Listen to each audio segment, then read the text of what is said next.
Besitos en cada cachete. Mis amaditos, vamos a ver así rapidito, rapidito, para que nos rinda el tiempo, porque hoy vamos a mirar, la palabra nos habla de vamos a leer, en Lucas 9, Lucas 22, 61, dice, entonces vuelto el Señor miró a Pedro, y Pedro se acordó de la palabra del Señor, que le había dicho, antes que el gallo cante, me negarás 3 veces.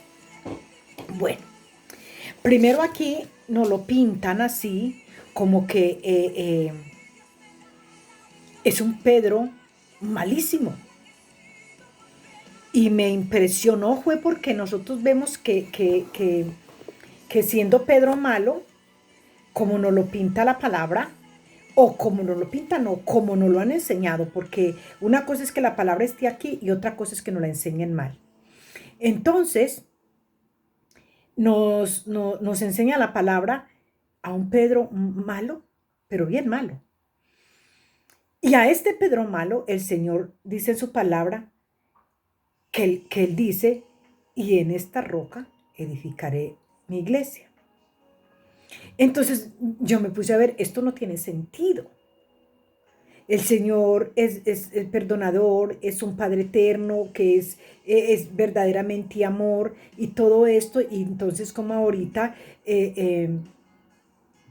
a pesar de nuestros errores, ni nos, y no nos exhorta. Porque entonces fíjate que si fuera así, la palabra nos enseña que él al hijo que ama corrige. Y entonces a Pedro no lo corrigió. Pero si nosotros buscamos más y más en la palabra y en lo profundo de esto, encontramos que, fíjate lo que sucede. Primero, ellos estaban en un lugar fuera del templo. Estamos hablando del templo judío. Recordemos que Yeshua es judío. Ellos estaban fuera del templo.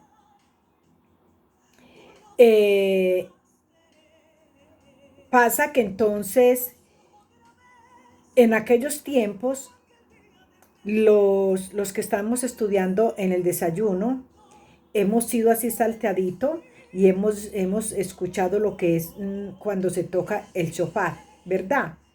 Es un cuerno, este cuerno fue el que tocaron cuando el pueblo de Israel estaban en el desierto. Entonces, recordemos que cuando Moisés se va y no baja, ellos hacen el becerro. Pero cuando Moisés vuelve a subir, ellos, la gloria de Dios se manifiesta de una manera poderosa por medio del pueblo de Israel, porque cuando Moisés sube al monte, ellos inmediatamente tocan este shofar. Entonces, ¿y por qué lo hicieron? Para que no se les olvidara que Moisés había subido y que ellos iban a esperar el tiempo suficiente. Para que nunca se les olvidara que así se quedara 40 días, ellos iban a esperarlo esos 40 días y en esas 40 noches. ¿Por qué les estoy diciendo esto? Porque en el tiempo que Yeshua fue maltratado, lo maltrataron fuera del templo. Él le dice a Pedro, antes de ser arrestado, le dice a Pedro, Pedro, antes de que el gallo cante me negarás 3 veces. Nosotros lo vemos muy fuerte, ¿verdad? Lo vemos como si Pedro, todos lo hubieran abandonado y todos lo hubieran dejado y todo esto. Pero si lo miramos desde el lado espiritual, que Yeshua es más que carne, era espíritu, dice que Pedro, ¿se imaginan ustedes si Pedro no lo niega? Pedro lo tenía que negar, porque si Pedro no niega a Yeshua, a Pedro lo hubieran matado. Acordémonos que ellos asesinaban a todos los que caminaban con él, o esa era la intención. Por eso las personas le dijeron a él, recordemos que ahí no se mentan los discípulos para nada en el tiempo del maltrato a Yeshua y cuando lo llevan al madero tampoco. Solo está Pedro, que lo negó, y está Juan, al que él le dice, hijo, he ahí a tu madre. Ahí no se dice más nada de los otros. Entonces, si Pedro no hubiera negado a Yeshua, Pedro hubiera sido decapitado también. Por eso el Señor le dice que lo negaría 3 veces.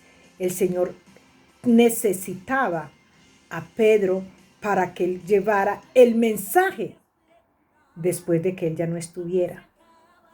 Ahora, nos hablan de un gallo normal. La palabra no, nos han enseñado que el gallo cantó 3 veces, pero hasta ahí no lo enseñan. No nos han enseñado más nada, sino que el gallo cantó 3 veces y fue negado Yeshua por la boca de Pedro, y ya Pedro se va y llora por allá y se arrepiente y todo esto, ¿verdad? Es lo que nos enseñan, lo que dice la palabra y lo que los estudiadores de la palabra nos han enseñado de la religión cristiana. Es lo que nos han enseñado, ¿verdad? Pero cuando nos vamos a estudiar qué significaba el gallo, encontramos que no es un gallo normal, no es un gallo de los que que tiene a su gallina y todo esto, no es de estos animales que la palabra nos habla. Nosotros la palabra la tenemos que empezar a entender por eso en estos días hablaba yo con alguien y me decía, ¿por qué usted solo habla del Antiguo Testamento? Solo las grabaciones que hace, las hace del Antiguo Testamento. Y las grabaciones y los estudios que hace, los hace también del Antiguo Testamento. Creo, me decía, porque esa persona no estudia conmigo. Entonces, si yo no estudio el antiguo pacto, si yo no saco de raíz la palabra del antiguo pacto, yo no voy a entender el nuevo pacto. Porque para conocer al Eterno tenemos que empezar desde Génesis, que desde Génesis él venía anunciando la venida a esta tierra, ¿verdad? Entonces yo no puedo empezar a buscar desde la cabeza, subirme a la cabeza, si ni siquiera he empezado desde los pies. Entonces yo no puedo ir hablando a la carrera de la palabra porque solamente me enfoqué en el nuevo pacto.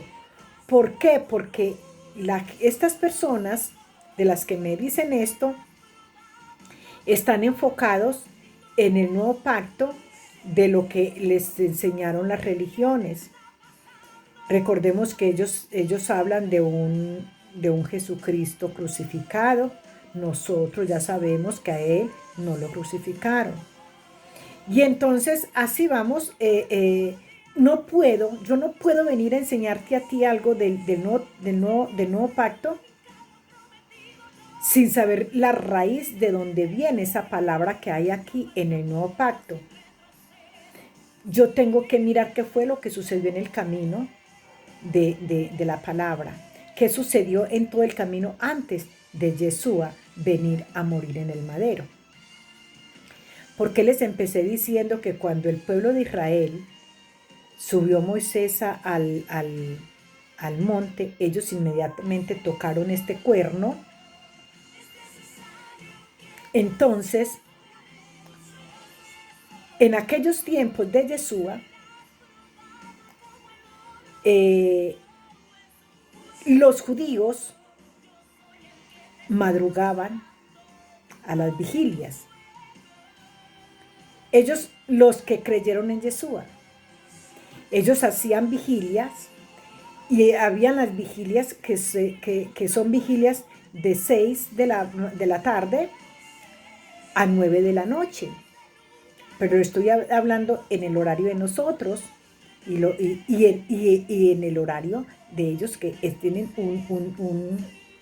ellos tienen un calendario muy diferente al de nosotros. Pero yo se los voy a decir así para no enredarlas. Entonces, de 6 de la tarde a 9 de la noche es la primera vigilia. De 9 a 12 es la segunda vigilia. Y de 12 a las 4 es la tercera vigilia.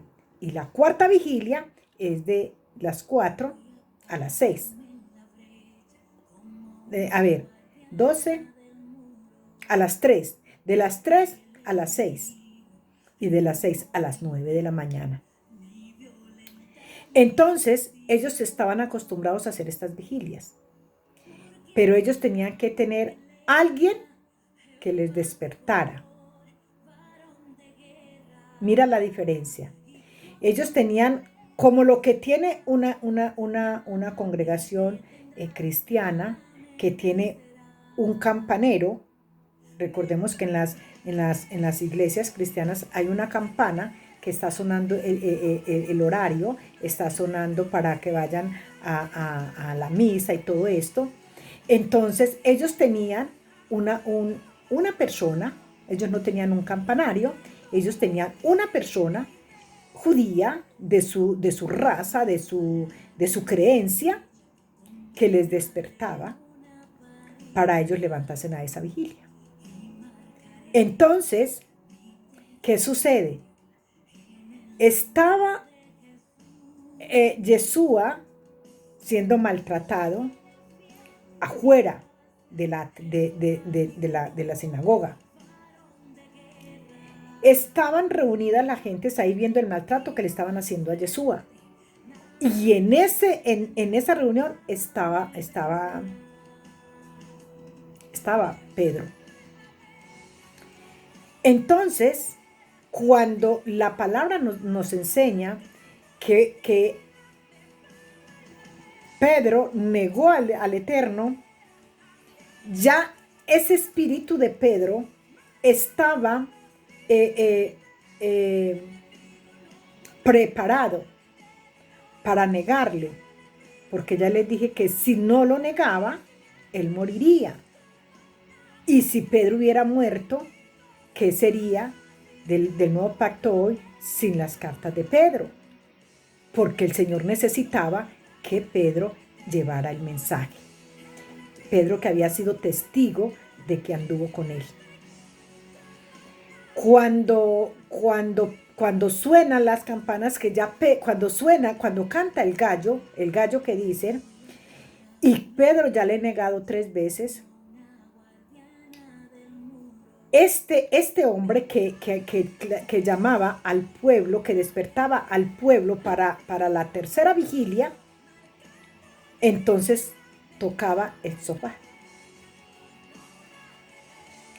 Este fue el sonido que como que figura ahí, que es el gallo. El gallo, en la religión romana o en nuestra tradición, el gallo canta a las 3 de la mañana. Pero en la tradición judía, ellos tocaban este cuerno, y al tocar este cuerno se despertaban las personas que iban a hacer vigilia a esa hora. Entonces miramos que no fue el gallo, fue el cuerno, el shofar, que tocaron el pueblo de Israel para llamar al pueblo a la vigilia. Si nosotros, cada palabra que encontramos aquí, la estudiamos en el antiguo pacto, vamos a encontrar las respuestas en el nuevo pacto, donde está camuflada la palabra. Yo le digo a los estudiantes que estamos en línea, en el desayuno, el hambre de conocer cada día de Él, Él ve tu necesidad y el deseo de tener de conocerle. Entonces, cuando tú vienes a estudiar la palabra, la carta se abre. Es un manjar que Él te sirve a la mesa. Entonces, tú vienes y comes de ese manjar. Tú no tienes que estar buscando los sobrados que deja otro. Tú vienes y buscas del manjar y come porque Él te sirve el manjar que es la palabra. Porque Él conoce la necesidad que tú tienes en tu alma. Él ve el anhelo que tú tienes de conocerle. Entonces, nosotros, si no tenemos ese deseo en el espíritu de conocer lo espiritual, siempre nos vamos a seguir avanzando por todo lo terrenal. Porque, como les he dicho, la palabra nos la enseñan a todo lo terrenal. No nos la han enseñado a aplicarla en lo espiritual. Entonces, claro, todo lo que leemos en la palabra lo acomodamos a lo terrenal. Y era el gallo, pero no era ningún gallo. Era el cuerno, era el shofar. El shofar, el que tocaron ellos. Cuando tocan esto, Yeshua mira a Juan y también se acuerda de que eso fue el primer sonido del shofar que los discípulos, que el pueblo de Israel por primera vez tocaron en el desierto. Es impresionante, es ahí es donde nosotros vemos por qué él después le dice, en esta roca edificaré mi iglesia. Él no está hablando precisamente en edificar en Pedro. Es que entonces si hubieran matado a Pedro no se hubiera cumplido la palabra de Jesús. Sino que era cuando él le pregunta, ¿y quién dicen que soy yo? Y él dice, tú eres el hijo tú eres el hijo de Dios. En esa palabra, en esa sabiduría que sale de Pedro, ahí es donde él dice, en esta roca, en esa palabra, esa roca es su palabra. O sea, se refería a su misma palabra, la que había salido de la boca de Pedro. Que también eso nos han enseñado, es que la roca es Pedro. ¿Por qué? Porque nosotros vemos todo literal. Y lo que vemos ahí, eso enseñamos. ¿Por qué? Porque está ahí. Y cuando se profundiza y tú das la enseñanza, entonces te van a empezar a tratar de hereje. Alguien me decía en estos días, es que estaba haciendo yo unas cositas, unos salmitos y todo para orar. Y me dice, es que eso es como idolatría, ¿no? Eso ya tiene que ver como con brujería, me decía. O más o menos así. Pero ¿qué pasa? Es la enseñanza lo que nos trae a eso. Es las malas enseñanzas que nos han dado, que hemos comido siempre de los sobrados, pero no profundizamos, no buscamos al fondo de la palabra. Y entonces, cuando buscamos y escudriñamos, nos damos cuenta que todo la palabra habla al Espíritu. Por eso la palabra de Dios dice, lo que es del Espíritu es. Y lo que es de la carne es. La palabra no es carne. La palabra es Espíritu. La palabra es el Eterno. La palabra es Él. Entonces no podemos acomodarla a nuestra comodidad carnal. Dice la palabra que de lo que hay en tu corazón, de eso habla la boca. Y si en el corazón solo hay deseos terrenales, la palabra también la acomodamos a nuestros deseos terrenales. Pero si en tu corazón hay deseo espiritual, entendemos que la palabra es espíritu. Y el espíritu habla al Espíritu. Esto es lo que nosotros tenemos que entender. La palabra es Espíritu. Y la palabra habla al Espíritu. Te bendigo, te amo y te llevo en mis oraciones, en mi corazón. Te amo, te amo. Un besito.